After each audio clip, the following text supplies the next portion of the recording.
Okay, so YouTube is rolling, got it. All right. So to start the fly, let's prep our feathers first. There's no real hard, I mean, I'm just kind of making this up as I've gone through this, but I've given you a piece of paper. If you don't have one, it's marked from the end to the. On the screen on your phone says this meeting's being live streamed. Okay, good. That's good. It should be. It's blocking the. Oh, so I was blocking the. It's just the phone. I guess you just need to click on the thing. Got it? Yep. Got it. Got it. There we go. Oh, that's a little better. There we go. It's 3 1/4 inches to the line from the far end of the piece of paper here. So what we want to do is we want to cut that saddle hackle 3 1/4 inches. Now, that's the length. I experimented around with 3 inches, 3 1/2, but 3 1/4 pretty much makes it just like the same proportions as his commercial version. So we want to cut all 6 of these hackle feathers to 3 1/4 inches. Should have the blue line. Yep, from the end of the blue line to the end of the paper is 3 1/4 inches. Suppose that's 6 of these. It should have 4 purple and 2 grizzly. Yep, cut them all the same length. Yep.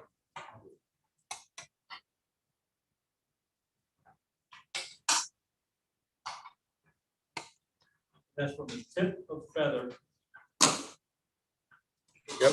Kind of straight across. Yep, line up the tip of the feather and then cut it straight across at the blue line. Because we're going to strip those barbules back here in just a second. So we'll get our feathers prepped and cut all 4 of them.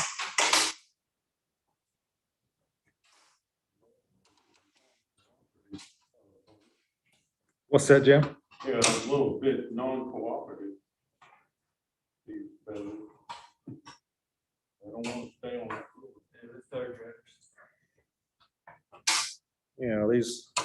These modern day feathers, they don't behave like they used to.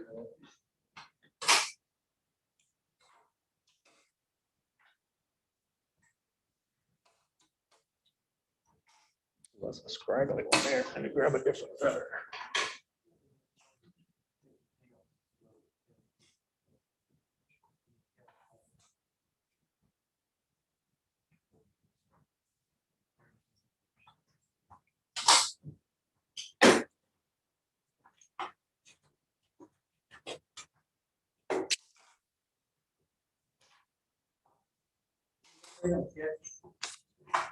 Do what? Yeah, Catch is, he's got another Zoom meeting tonight. But I mailed him material, so he's going to hit the recording tomorrow and tie. So he's down to 1% oxygen, I think he said. So he is, if that's the right term. He's up to 99. Yeah, I was gonna say that. He's down to a 1% flow. Oh, okay. I think that's better than a higher flow. So that's at home, right? yeah, he's at home. Yeah, he's at home. Okay, so now that we have the 4 feathers cut, we want to strip the barbules off the bottom, the base of it, for about 1/4 inch. It's not critical. It's all going to be pretty much hidden, that part of the fly anyway. So, but something about like that, about 1/4 inch. So just, not just one side, it's a whole 1/4 inch on both sides, right? Whole 1/4 inch on both sides.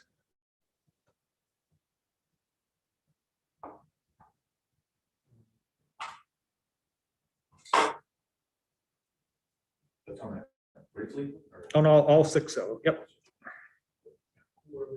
Yeah, about 1/4 inch. Just kind of strip it with your thumb there.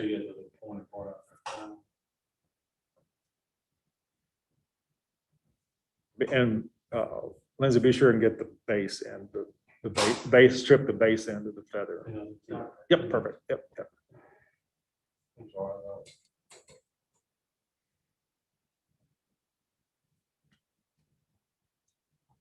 And if you're tying several of these, I think it, in the name of efficiency, you want to just prep all your feathers and get everything prepped and ready to go.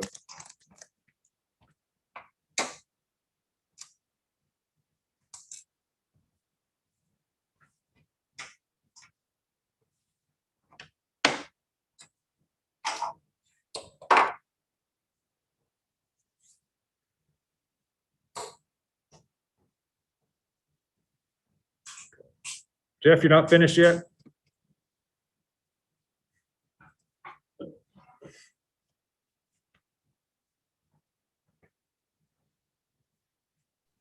I'm Okay, done. are we just about prepped?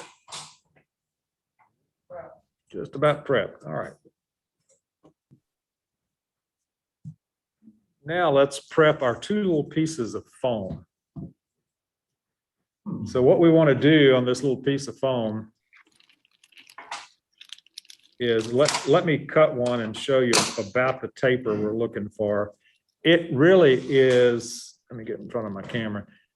If you just barely put your scissors into the foam on the base and cut to the upper corner, and I'll cut it and show you both sides here. So I'm barely getting it into the base and cutting to the upper corner. I have a taper.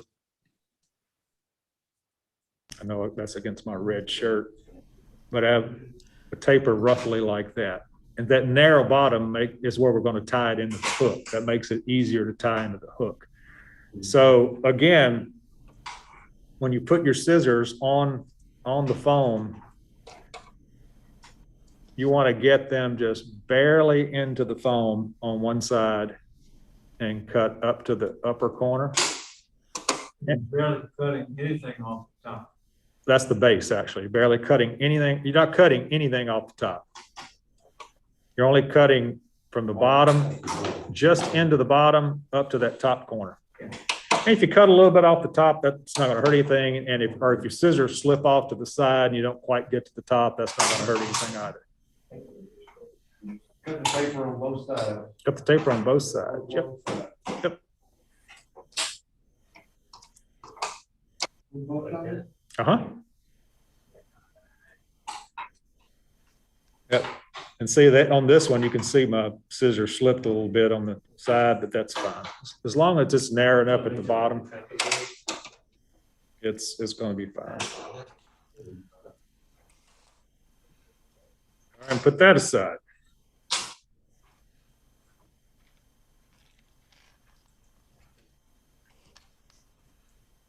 Hobby Lobby foam. I'm gonna get to the foam right now. This foam is, I believe, Walmart foam. It is Silly Winks glitter sheets. It's a 12.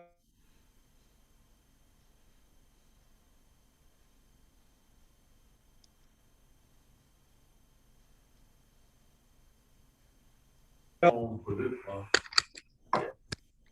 it's a 12 by 18 sheet, and it is 1.5 millimeters, and it's $1.49. So this will probably tie 1,000 flies. So, and it looks identical. I took the commercial fly with me to Walmart, and it looks identical to what's used on the commercial fly. So, all right, here we go. So let's put our Gamakatsu B10S in the vise, get it nice and secure.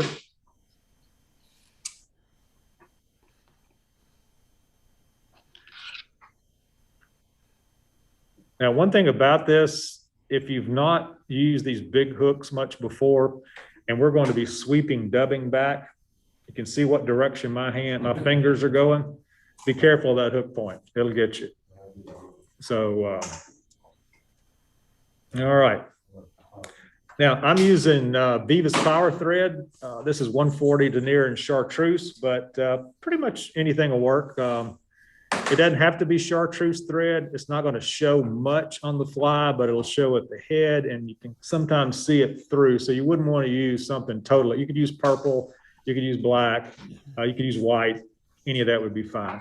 So we want to start our thread about a hook eye back from the back of the hook eye. So I'm going to start it roughly in this area. It's not super critical.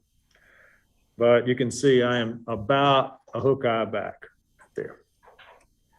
And then we want to wrap back over the hook shank all the way to the point of the hook, not the barb, just the point.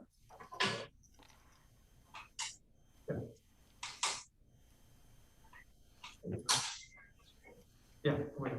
And so when your thread hangs, it should be right about the hook point. And that's going to mark the rearmost portion of our body of the fly. Okay, Tom. All right, thank you. Because if we go back any farther than that, it takes a whole nother round of dubbing to get to the front. So this gives us about the same proportions as his commercial fly. So once you get to the back where I am here, right above the hook point, then you can do these open spiral wraps or whatever you prefer all the way back to, don't go all the way to the front of your thread, stop, 1/16 of an inch, a few wraps back. So how far back did you go? Hook point, just above the hook point. Okay. Not the bar, but the point. Yeah. And then wrap back to the front. And All the way to the index point? not quite. I'm about 1/16 of an inch short of the front of my thread wraps. Okay. That was somebody who couldn't get connected. Tom may, yeah, he called me, but I couldn't stop to help him. So. He's gonna try to read it. Okay, good. All right, now it's time to tie in the eyes. Those of you who know how to tie in eyes, use whatever method you like. And I'll go through the method that I use for it. Now, we want to tie the eyes roughly, I'll say roughly, I'm giving some pretty precise measurements, roughly 1/4 of an inch from the middle of the hook eye back to my thread. Roughly 1/4 of an inch from here back to here. And on this, Behind the eye. 1/4 inch from the center of the eye, roughly. So not quite 1/4 inch from the back. So this is a large eye. So if I line this eye up, and I'm going to use some tweezers here so you can see better.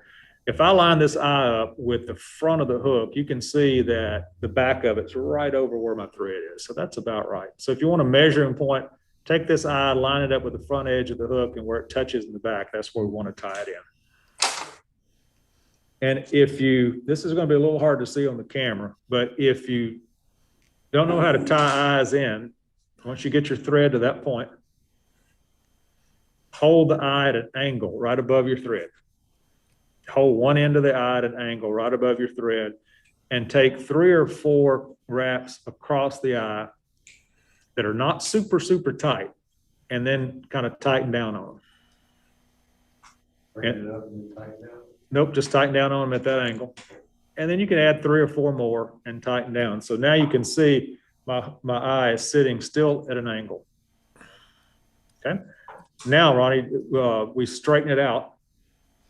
Just twist it with our fingers and take 7 or 8 wraps, and you can wrap these tight in the opposite direction. So that's the figure 8 wrap, we call it, over the top of the eye. And now the eye is pretty secure. We want to make sure it's straight. We're going to add two more different wraps to this eye. So I'll give you a minute to get those figure 8s done.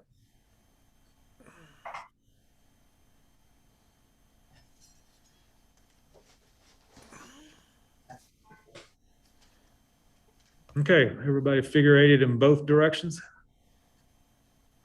Now, the next wrap is one that it goes by various names, but stirrup wrap's probably the most common wrap because it's kind of like stirrups on a horse. Is you come under the hook and over that side of the eye. So I'm coming under the hook and over the top of that side of the eye. I'm going under the hook again and then over the top of the opposite side. Under the hook, over the top of that side, under the hook, over the top. It's kind of like U-bolts on your springs on your car. It kind of binds everything down tight. And do 3 or 4 on each side. 3 or 4 of those stirrup wraps on each side is plenty. That's the length. That's how far. The only thing you say that again about how to do the hook. Okay, you take the thread under the hook. Let's see. Okay, here, you can see it better this way. Under the hook like this, and then over the top of that side of the eye.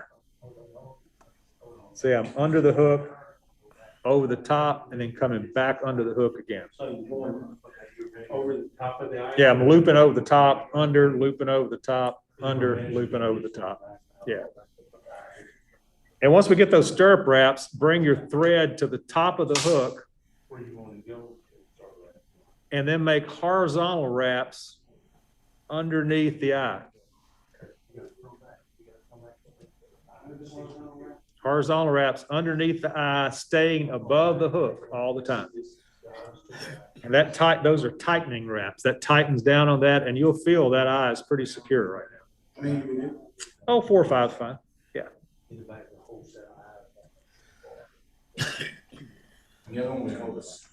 Yeah, that's just one name for it. It goes by other names.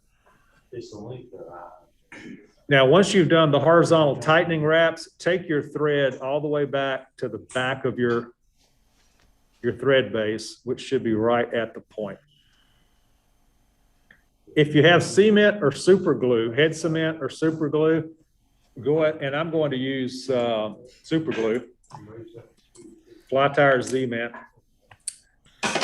We want to coat the thread wraps on the eyes with either head cement or super glue, and that'll help lock them in place. So, yep, just right at the eye. Yeah, not the entire thread base, just right at the eye. Head cement works fine. A little bit of super glue works a little better.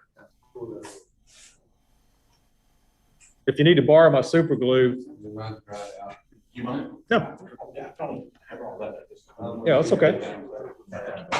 Sure. That'll work. Yeah, hard as nails will work fine too. Anything to kind of anything just to firm up those thread wraps so that head won't twist. Because no matter how tight you tie it, if you don't put glue or head cement on it, they will rotate. Put the super glue on it in the eye. Yeah, just on the top and bottom of your thread wraps right at the eye. Mhm.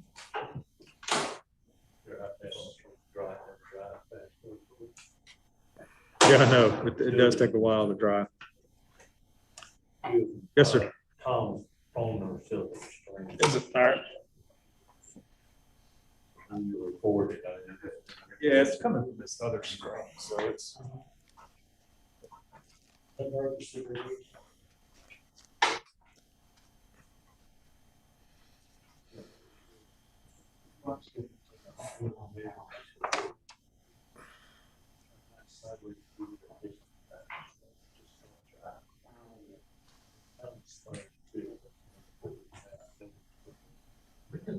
Now I am, as far as like all these steps, I've put together a document that lists the materials and all 16 steps for this fly. And some of them are repetitive, but it's pretty detailed. And also I recorded a short video. This video will be about 40 or 45 minutes tonight, maybe a little longer. But I've recorded a short one that'll be only 12 or 13 minutes that hopefully I'll have ready by midday tomorrow. But then I'll email out to the club that document that's got the materials and written out. Sometimes it's easier to follow written out instructions than the video, but really together they should work fine. All right, are we all cemented up? Everyone hanging at the hook point. All right, if you have a rotary vise, rotate eyes away from you. It doesn't matter which side we do first. Eyes away from you until your hook is horizontal. If you don't have a rotary vise, don't do that. All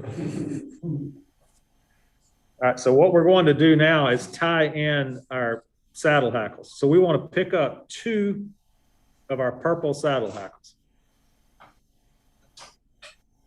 And you'll notice I'm holding one of them in front of the camera here. There's a concave and a convex side. Even if I turn it, you can see it's still, the concave is up here, concave is down here. So when we stack these two, we want to line up the concave side. So I have the concave down here. Well, that one's a hard one to see, like that. I want to line up the concave on my other one. So we stack those two saddle hackles and line up the tips. Will be kind of going together at the end like? Yeah, see, they're kind of laying together. Now, if you like a real splayed out tail, put one direction and one the other. It just depends on whatever you prefer. If you like your tail to be a little bit wider, like on a sea deucer or something else, I can put them back to back and see they'll splay out like this. It just depends on which way you want to do it. I'm going to stack the commercial version has them stacked the same, so I'm going to do that for this tonight and line up your tips. You want those tips of the feather shaft to line up. Now we're going to lay this on top of, or like those of you without a rotary vise, on the near side of the hook, because you'll be doing it this way. We're going to lay that where not just the feather shaft is above the thread, but we want to be up into the feather barbules just a little bit. Because if we tie in just by the shaft of the bare shaft of the feather, one, it'll bend and break, and two, it'll probably pull out. Even if we glue it, it'll probably break. So we want to actually start our tie-in up into the feather, kind of up in this area. So we lay it flat or hold it flat against the side of the hook. Take a couple of loose wraps, and we want to keep that, we don't want to get back of that hook point. So the eyes are facing away from you. Well, good, thank you. The eyes are away from you? Yeah, the eyes are, that's just the side I'm tying first is all. Okay. I want the concave side of this, the concave side away from the hook shank. Okay. So see, my feathers are bending away from the hook shank. Okay. And you can do whichever side first, Ronnie, you want it. It really doesn't matter, but just to kind of keep us all together. So they're bending away from the hook shank. And how much into the green? You probably want to go, I mean, it's not critical, but you just want to get somewhere up in this area where you actually have feather barbules to tie into, because it'll just make it a much stronger tie-in. Jimmy, help We're me. going to the side of the. Is it gonna be? Yes. Is it laying? We want it to lay as flat against the side of the hook as we can. And the concave will be away from the hook shaft. This way? Up? Or Yeah, the concave away from the shaft of the like hook. sea-doo? Yep, exactly. And once you take a couple of loose wraps like I have here, and then once you're satisfied with kind of the way your feathers are on the side, go ahead and take a few. You're just kind of laying it on the top. Yep. Oh, well, no, it'll be on the side, because they're going to be sandwiched on each side of the fly. On each side, or are you doing these two on one side? These two on one side, we're going to do two others on the other side. See, and Okay, well, see, right, maybe that, see how they're on the side of the hook. gotcha.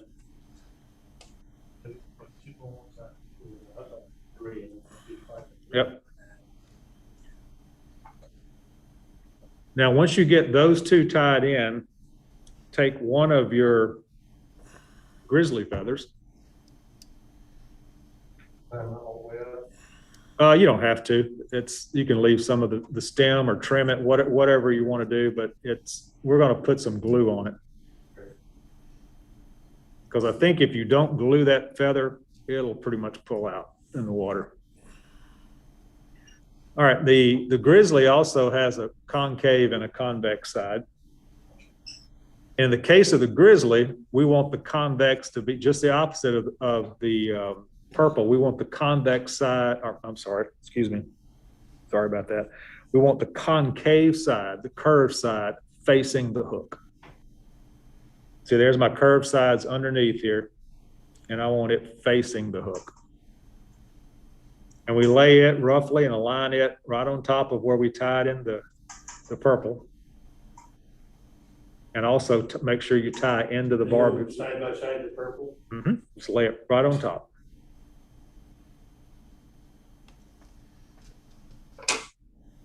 So now I have two purple and one grizzly tied pretty much flat on the side of the hook.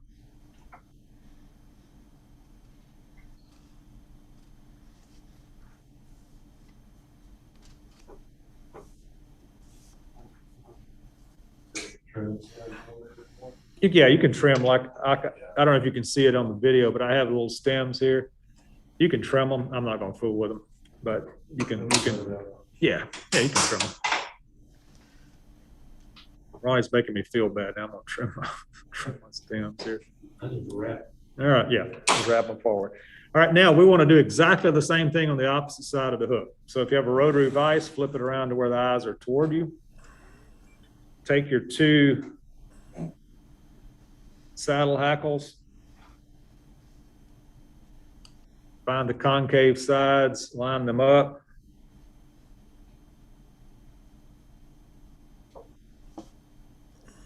I have some pretty poor saddle hackle specimens here, but concave side, and we want the concave side, remember, the concave side away from the hook shaft.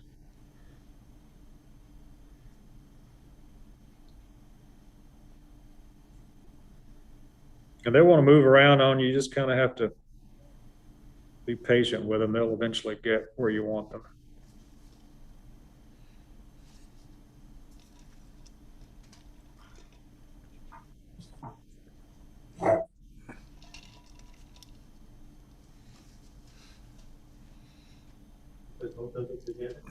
Just like we did on the other side, with the concave, with the curve up, the curve facing away from the hook shaft. On the grizzly? No, it's on the two purples. Now the you can go ahead and tie your grizzly in if you like, but on the grizzly, the concave goes toward the hook shank. You want the curve going toward the hook shank. Gives you just a little bit of, kind of helps the feathers mix in better at the tail. This one doesn't have a concave side. Oh, well, I did too. Yeah, I'm just going to do shiny side out. If yours doesn't have a concave side like mine, just do shiny side out. One side will be shiny and one will be dull.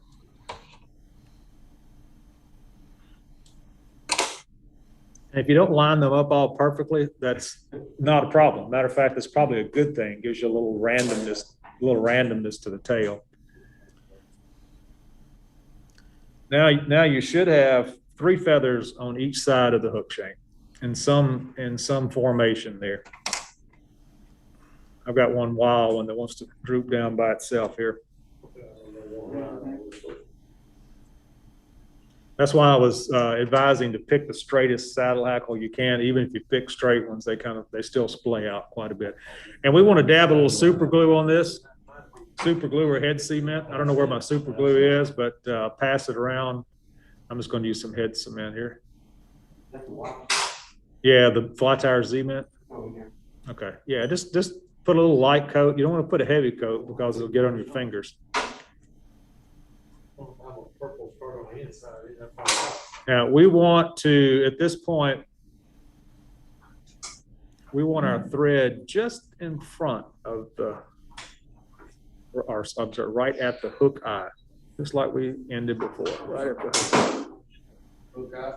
Right, I'm sorry, I can't talk tonight. Right at the hook point. Yeah, yeah. Do what I do, not what I say.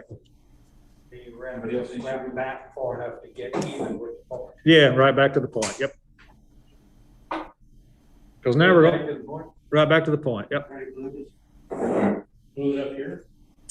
Yeah, put a little glue on the feather wraps, Bruce, so that they won't pull out. You know, we tied it up into the barbules of the feathers. It probably won't, but it'll make it a lot more secure. How far up do you finish? We want to leave our thread right at the hook point, right where we start, kind of at the back of where we were, right at the point of the hook. And what it should be, Orlando, it should be just a little ways in front of where your feather tie-in point is. See, this is where my feathers come out of the thread. I'm probably a 1/16 of an inch in front of that. So here's where my feathers come out, my thread's right here. Because what we're going to do now is tie in 2 clumps of purple laser dub. Now, the most common problem that I have anyway with dubbing. Jim, what's your most common problem with dubbing? Too much. Yep. putting too much of it. So when you think you've got about the right amount, take some of it out.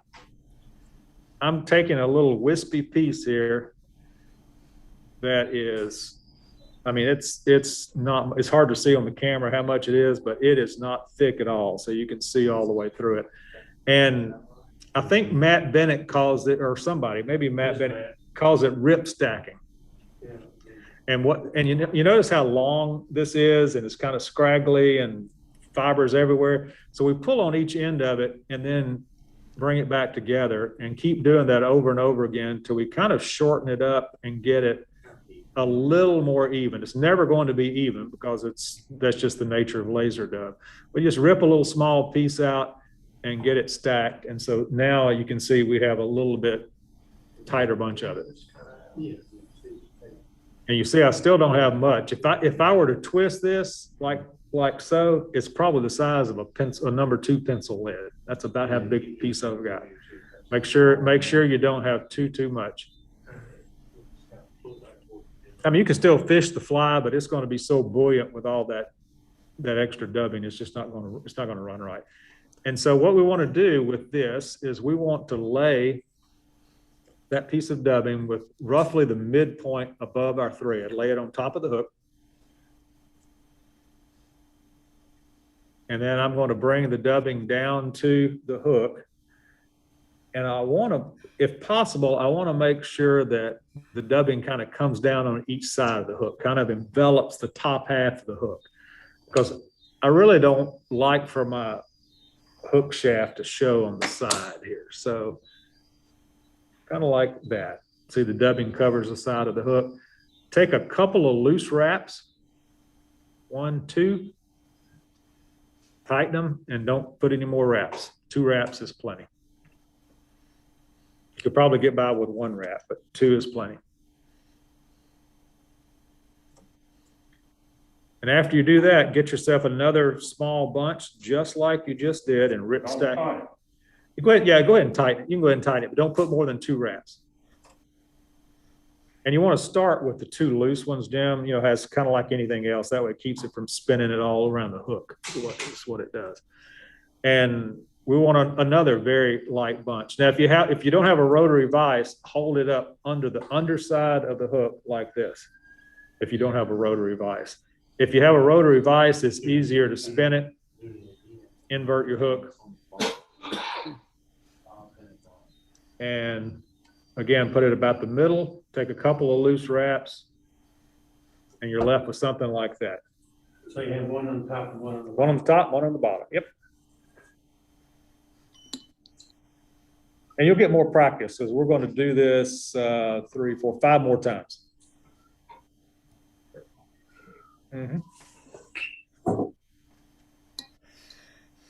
All right, let's see. Everybody got a top and bottom or not quite?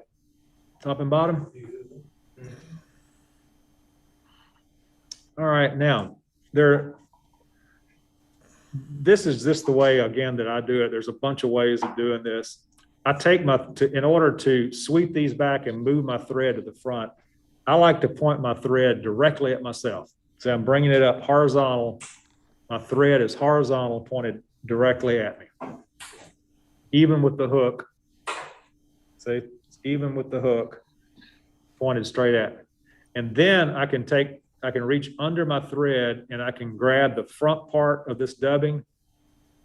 And I'm gonna try to do this where you can see it. This is where you get stuck. It's where you get stuck. Yep. Reach under and grab the dubbing and just sweep it back. And your thread will be right in that joint between the 2 of them, and we'll come right to the front and take all the dubbing up. Sweep the front part of the top and bottom back at the same time.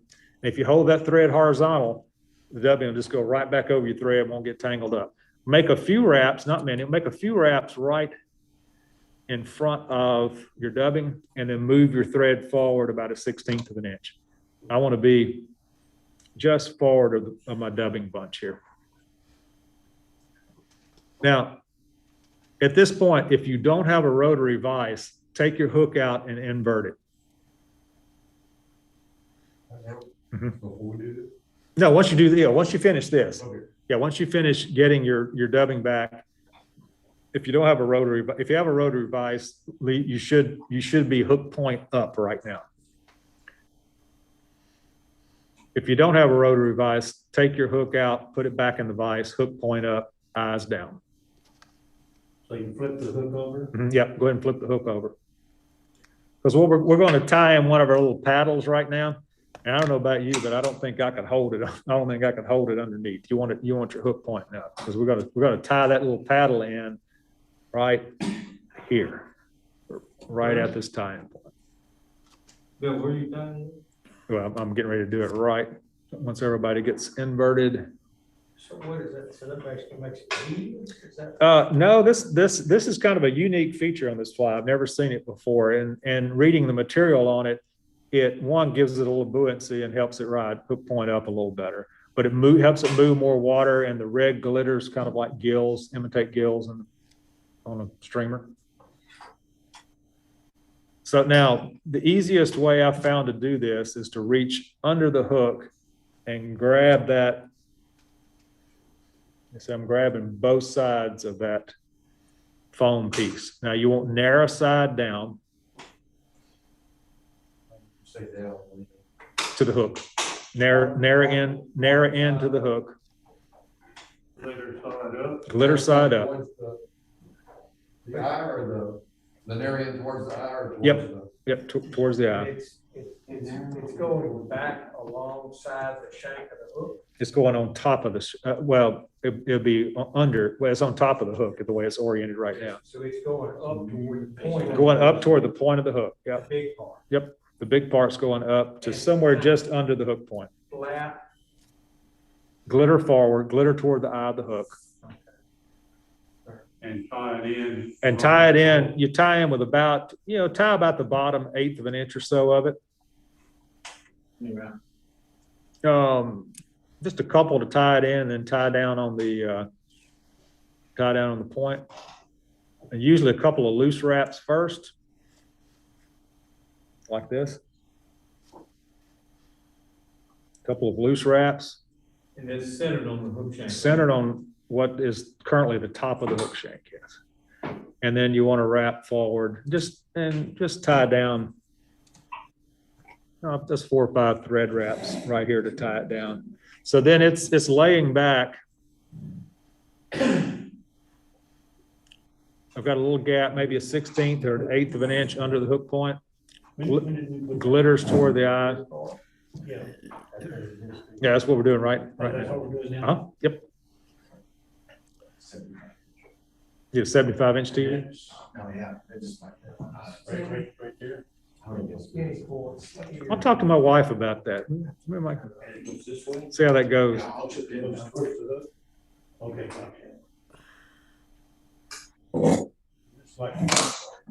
That's kind of what It looks like a weed guard. Yeah, I don't think would serve as that. Yeah, yeah, and it's not real Mine's firm. not sticking up like that. Want to make sure it's kind of stick up towards the bar. I bent it up there with my finger. All right, so it's not. No, if in the water, it's going to lay back anyway. Yeah.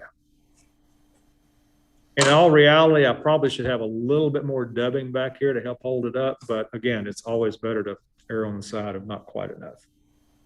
We move that wrap or not? Mm-mm.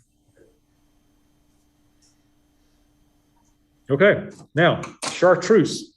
Time for chartreuse. And so what we're going to do now is we're going to do 3 pairs of chartreuse bunches all the way up to behind the hook eye. We're going to do a pair of chartreuse here, just a little bit in front of it, another pair, and a little bit in front of it, another pair.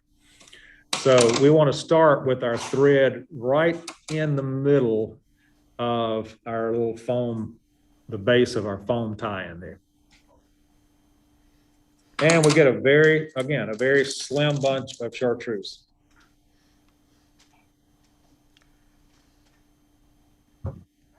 Do a little rip stack if it needs it.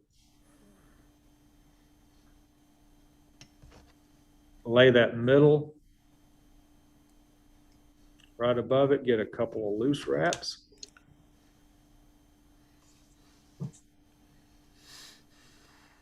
Is this going towards the eye now? Yeah, we're working our way toward the eye of the hook. I Yeah. mean, does this go towards the eye? It's parallel to the top and you put the middle, you put the middle of it where your thread is. Can you see here, Bruce, how I've tied it right in the middle, just two loop. I've just done 2 wraps of thread right in the middle, right here. And it's halfway, roughly halfway.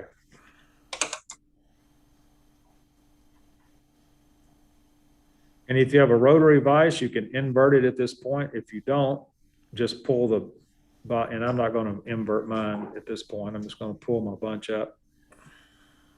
Rip stack you another bunch of chartreuse.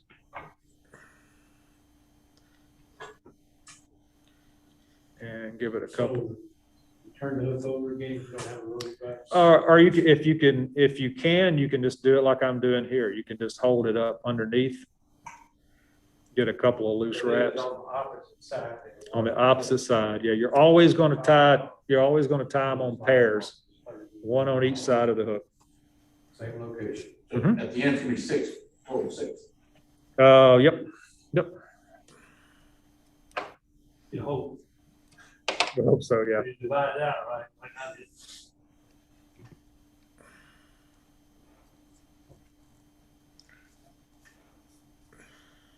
And all these streamers you see, and on the videos and stuff, this is pretty much how they do it. The ones that are done with laser dub, anyway. Feel free on the bill. Bottom. Once you do top and bottom, bring your thread back towards yourself, sweep it back, move the thread to the front, and get ready for the next one. And you want to move the thread a little bit forward, but not much. You see, I'm only, sweep it back. Maybe a 1/16 of an inch. And we tie another pair in. So we repeat this 2 more times. We'll tie in 1 pair here and then 1 pair about right there. So a pair there and a pair there. So it's not gonna go all the way up to the eye? Not with these chartreuse ones, no.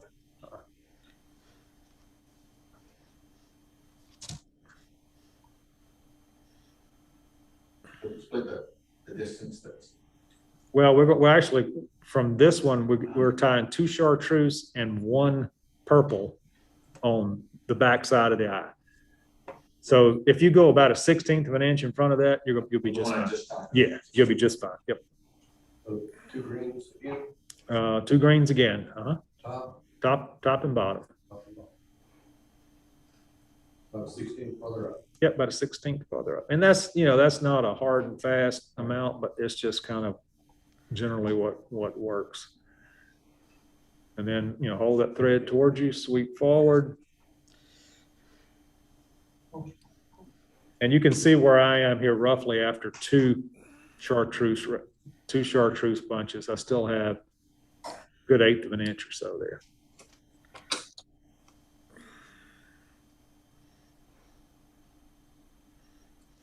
And it's okay if your dubbing looks a little messy right now.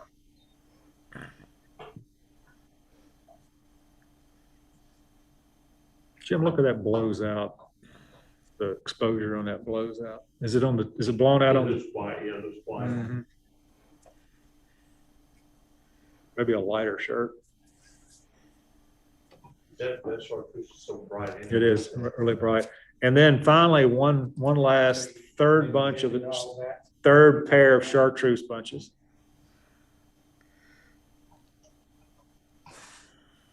And you see how even though I've been using really sparse clumps of it, see how it bulks up pretty quickly.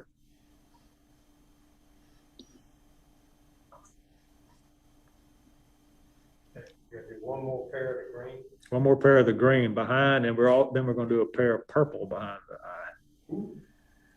So we're getting close to the eye here. We may have to wedge it in there if you're too close, but it'll be all right.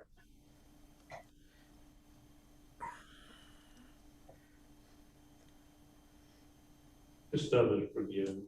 Mm-hmm. It is. You can manipulate it.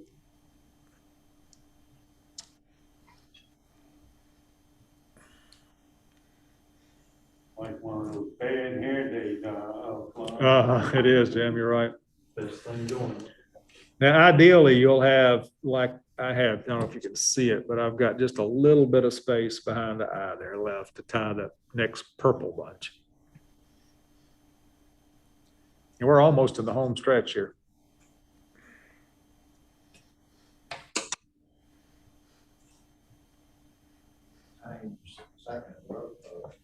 In front of the eye.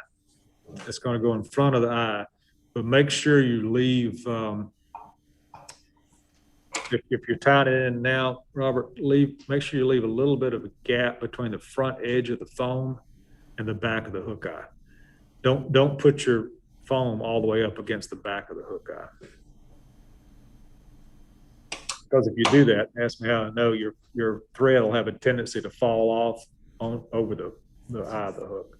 All right, so we've done all of our chartreuse. Let's grab our purple. And we want one pair right behind the eye. One pair of purple right behind the eye. Top and bottom. Top and bottom, yep. And then split right in half, right? Mm-hmm. Just like we did, just like that. Split it right in the middle. We didn't tie the second piece of foam in it. Nope, It's coming after this purple. This purple goes behind the eye. Behind the eye, yep, on the hook point side of the eye, behind the eye. Yep. Yep, behind the eye. Point forward, right?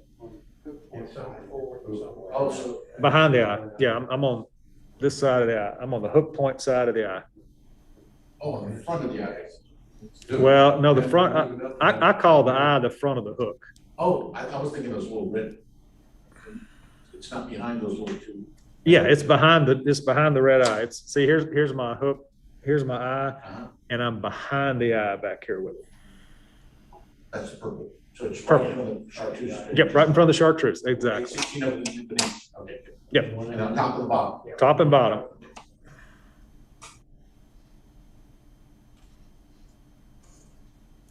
Oh, it's pretty messy right now. Again, pull the thread straight towards yourself. Sweep back. That purple. Now, once you sweep back the purple and move your thread in front of that purple bunch, also move your thread in front of the hook eye. Just immediately in front of the hook eye. But there's still a gap. When you go all the way to the eye or back. Oh, no, we're just barely, I mean, just right in front of the hook eye. Yeah, we've still got that whole gap right at the front.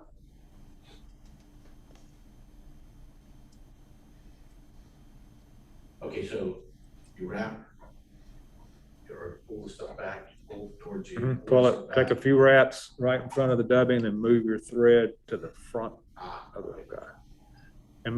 And keep it as close to the eyes as you can. You do it like a figure eight, or No, you just go at a diagonal over the top of it. once or twice, or just. Yeah, just once or twice, just to leave it hanging there, because now we're going to tie in our other foam. I call these paddles. I don't know what other description. They're kind of like a little foam paddle. This is a game changer to make them float on Oh, do the on one version. they? Mm-hmm. And again, we want the narrow part of the little foam paddle tied to the hook, and glitter is forward. And it's going toward the hook point, like the first one did, or it's Yeah. going the other way? No, it'll be like this. So it's going the same way. Same way. Angle that the first one did. Yep. Just And- on top of it. Yeah, and it's on the same side of the hook as the other one is. There, And it goes in front of it? it goes right in front of the eye. If you, Yep. In front of the lead eye. Yep. And what I'm doing, and one thing to notice here is, In front of the eye. yeah, in front of the eyes, is make sure you leave a little space between where your foam stops and the back of the hook eye. If you can. If you can't, that's fine. But if you can, leave a little bit of space there. because it'll be easier to build your thread head if you do that.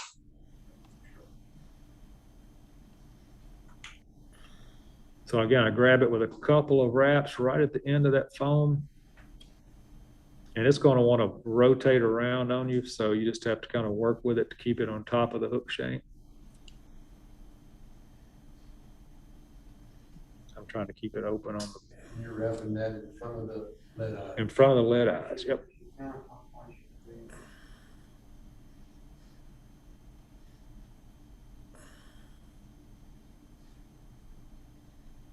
Is it okay to have that phone, almost touching the, Yeah, mine's really touching the back of the hook. I don't want it to do that, but this one is. And if it twists around the hook shank a little bit, just take your fingers and just rotate it back. how many times are on the phone? Oh, 4 or 5 should be enough, just to kind of cover the base of it.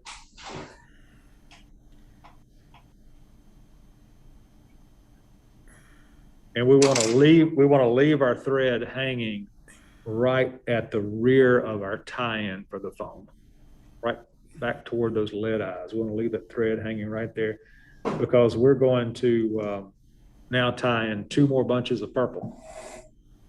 Bunch of what? Purple. So I still got about 1/8 of an inch behind the eyes that doesn't have any. Okay. Have any.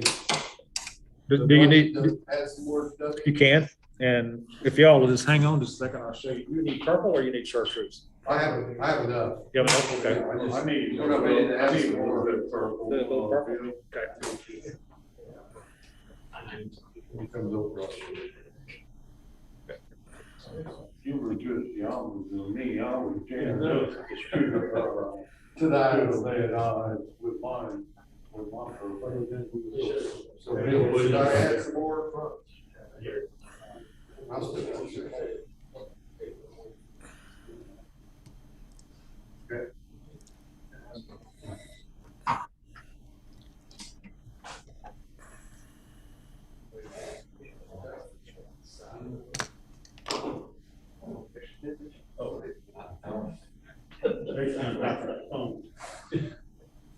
Look at it, already. Good deal.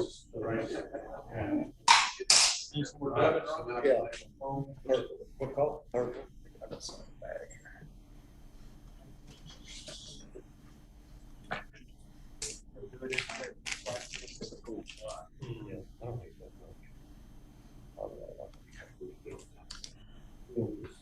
All right.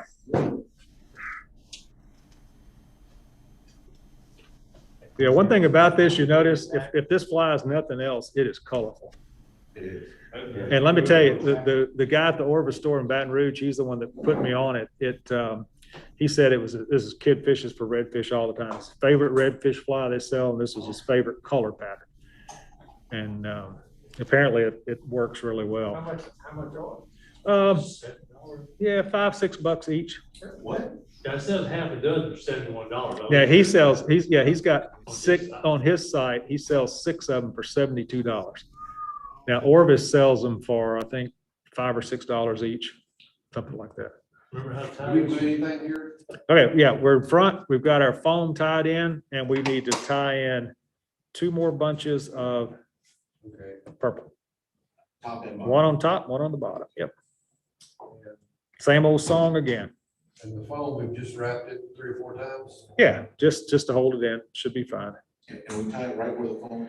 Yeah, and we want to keep our thread. That's why our thread is right at the very back of my foam tie-in point, back up against the foam. Right. So I lay my last clump of purple there. And split the difference same way? Yep, split the difference the same way.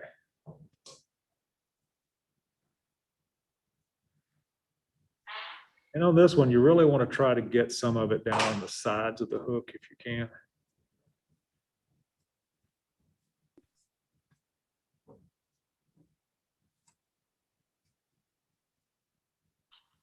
one of the cartoon characters? It does, doesn't it?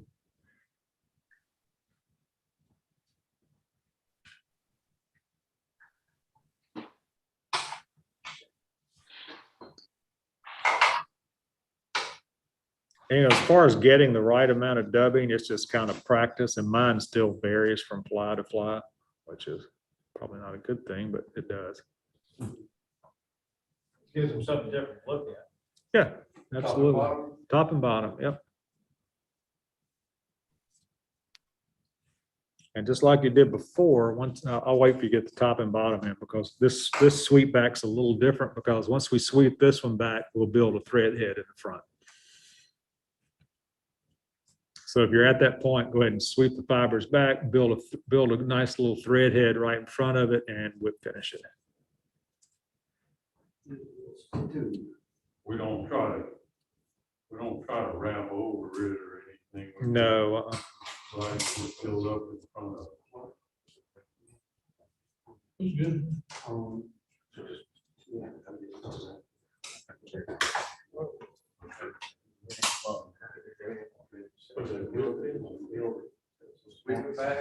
sweep it back and just keep wrapping back against the dubbing, kind of wrap back toward the eye until you get a little thread head. You see, I don't have a very big one here, just a little bit. And then whip finish or half hitch, whichever you prefer. You can take that and do it running thing. Is that UV, No. It's just regular. I don't know that Senyo laser makes a UV version.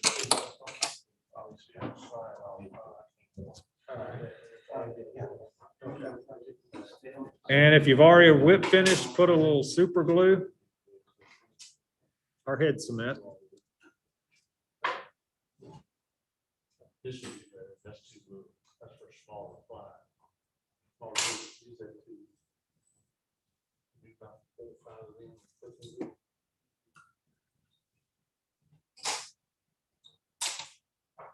Should.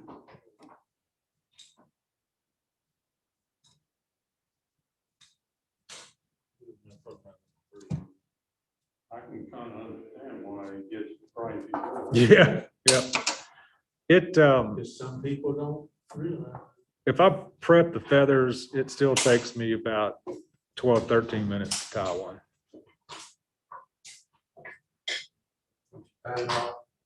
Go ahead, whip finish it or half hitch, whichever you prefer, and tie it off. Yep. Yeah, head cement or Sally Hansen's or super glue.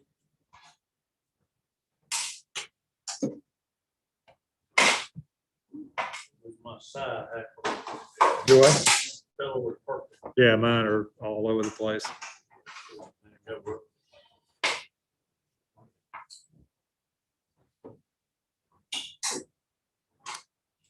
And once we get whip finished, let's talk a little bit about shaping the body. What a little bit of shaping we're going to do, not much.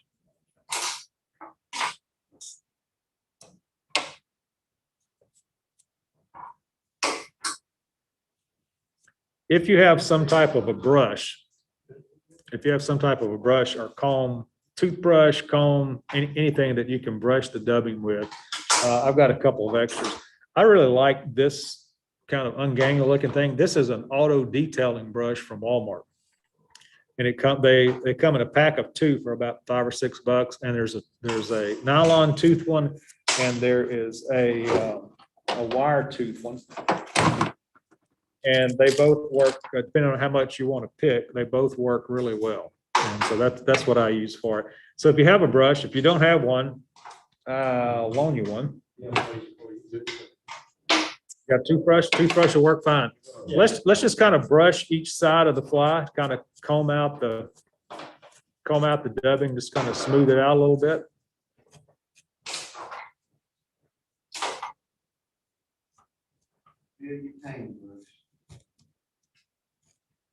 Need a brush, Bruce? I got a brush. Got a brush? Okay.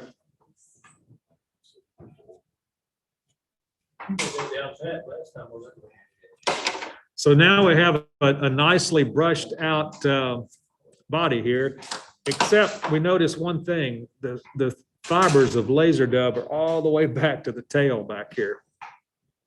So the nice thing about laser dub that a lot of other materials don't let you do is you can cut it with scissors.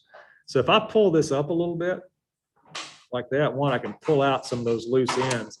But I can go in and trim this with scissors. Don't cut, try not to cut my feathers off. And then when I brush it back out, you don't see that scissors cut straight edge with laser dub like you do with other materials. And so you can make this as neat or as raggy as you like. I'm gonna cut a little bit underneath here. And again, go in. And sometimes it helps when you're brushing to put your hand on the back side to give it a little bit of a base to brush it. And that's pretty much it. Thank you, Bill. That is it's like I say, it's a very close replica, if not almost identical to the commercial version of it. But If you have problems shaping these things, you get through, you're gonna know what it looks like to really get shape in place. Take it, on top of it, get under the water faucet and get it wet. mhm. And just soak it and let it dry. It'll shape just like where it's gonna be in the water. It helps you, you gotta get it unruly stuff. Yeah, that's what I was thinking too. Once this thing gets wet and all that stuff that is hanging back there among the It's gonna make a body to it. Might look pretty good. Yeah, it'll definitely be a kind of a tapered Hey, bud, fish-like body. Absolutely. Yep. Absolutely. Well,